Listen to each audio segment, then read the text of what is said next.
So it's a 4-3 New Year's Day win against Basingstoke. 7 goals, goal line clearances, sending off.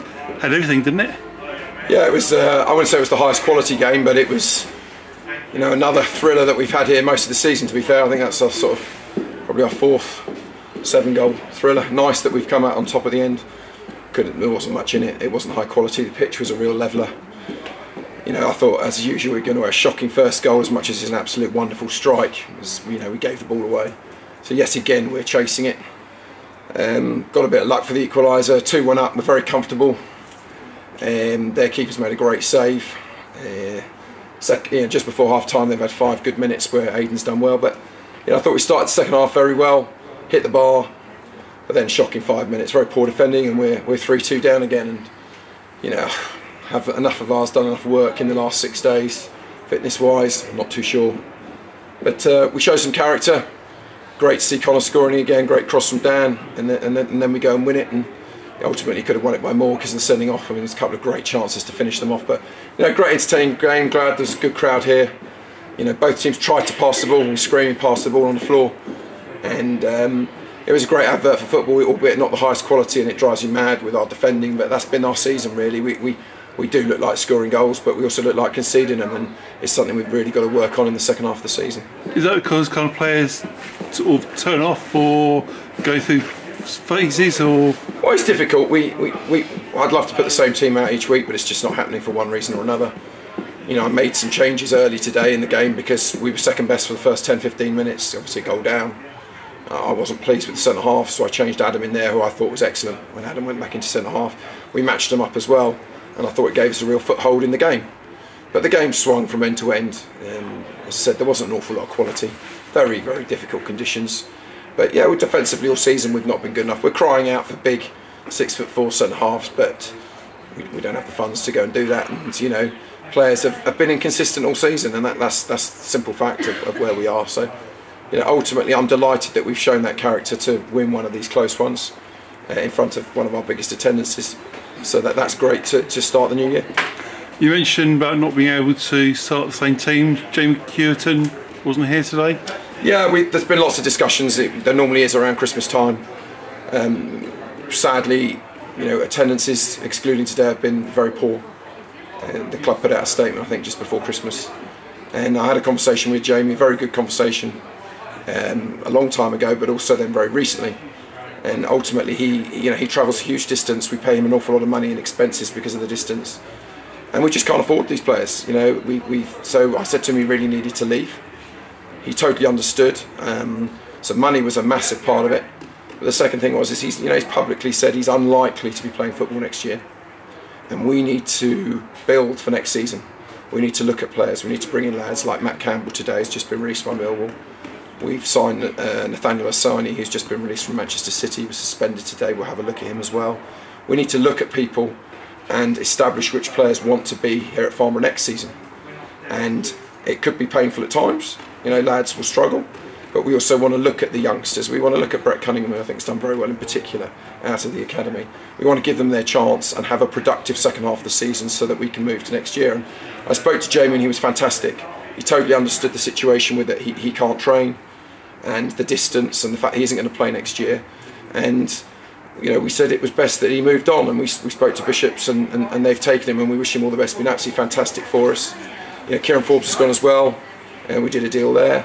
Liam Bellamy, obviously was short term, has gone to Dover. Jake Evans, that was his last game, probably today. He's going to Cardiff. We wish him well there. There's a small chance he'll play for us a few times due to international clearance. And we said to the players before today, I think we're too nice at this club. I think we are where we are financially. We have no money. Do the maths yourself. I think the other week we had 36 people pay. We don't have the money to pay for this. We're a tiny budget, way under nearly every club in this division. But what we do need is the opportunity to progress, because we've had a good 2017, probably an excellent 2017. We won promotion. The club is in a great financial position, and I think ultimately a lot of football clubs, including Farnborough, the next year or two is going to be huge. Things off the pitch, which I hear about occasionally, that could be going on with other clubs in the area and with Farnborough, they're taking a lot of time, and we need to progress, and that's bringing people through. And we'll look at a lot of people. We've made an offer for a lad at, you know, at a lower level as well. We want to bring in lads to look at them and give them their chance. And you know, we want people to be proud to play for Farnborough, and we've made it clear to players we're going to speak to them all in the next week or so. And if they're not able or willing to commit to us for next season, then we'll be releasing them this season, because we just don't have the money. We're not complaining about it. We're disappointed with the attendances, and the club's put on events, I believe, in the last few weeks which have been poorly attended as well. But you've seen here today, we try and play football. We've had some fantastic ups this season already. You know, we've won at Hereford, we battered Kettering, we've won a great one here today. We pushed Slough all the way, we pushed Kettering all the way. We've also had some downs. It's a learning curve, and you know, at the end of the day, the teams at the top are the ones with the money, and the teams at the bottom are the ones without it.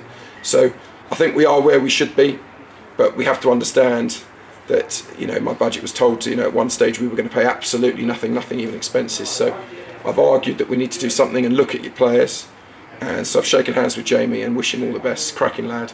And there'll be others that will go as well, as I said, because we don't want to just drift through the rest of this season.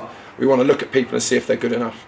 You know, Jack Barton get a bigger run in the team, possibly Bobby Dormer as well, has done well as he's come in. Luke King, Matt Jones. We want to keep the core people. We want the Cardinis and Josh Huggins and crew to stay, but they've got to also show the commitment back to us, because we want to be really ready for next season and play some good football, which we have done generally this season. But it's tough when your attendances, you know, don't give us any income at all. We just have well, nothing by the time you've paid the officials. So the supporters have to understand, where's it coming from. I think Boost, the borough, brought in £30-something last month.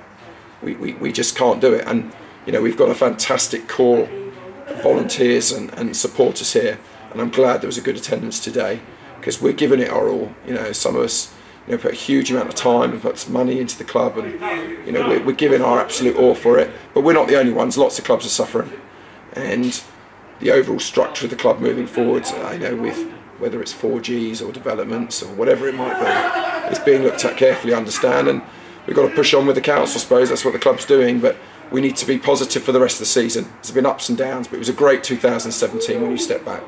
Lots of clubs, most clubs, would give their right arm to be in our position with the facilities we have, with the fact we don't owe anything, and the fact that we're doing all right. You know, we're doing all right in the league. We've had some great wins, but you see the players we had in those games, and we can't afford to pay big money. We just don't have it, you can see. So I'm delighted for the fans today that we've shown the character to get through. It's a great start to 2018.